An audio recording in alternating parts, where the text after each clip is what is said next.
in the deepest, darkest corners of our ancient folklore, there is a name that the village elders still whisper with trembling lips. It is a skeletal horror, with eyes like burning charcoal and hair matted like the roots of a dead tree.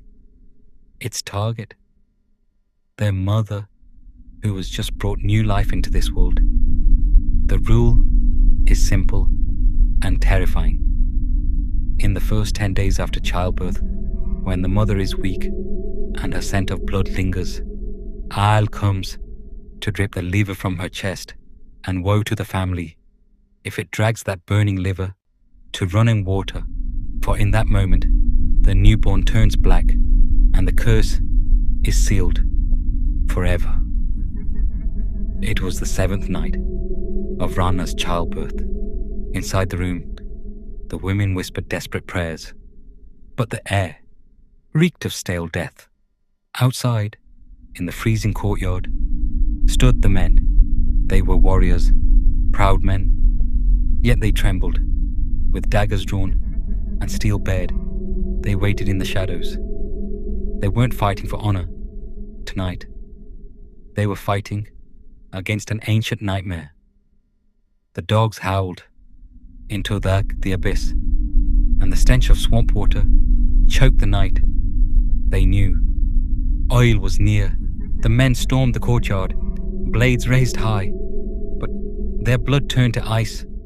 There, perched on the edge of the stone basin, was the creature, hunchbacked, skin like twisted bone. In its long black fingers, it clutched the steaming, bloody liver.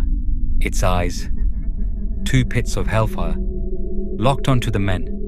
With a sickening, raspy laugh, it plunged the liver into the water. But this was not the silence of peace. It was the suffocating, heavy silence of the grave.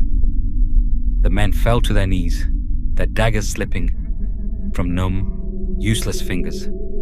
The newborn inside did not cry.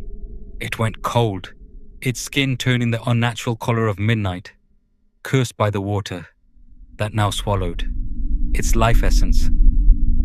The owl did not flee in haste. It stood there, a grotesque silhouette against the moonlight, savoring the devastation.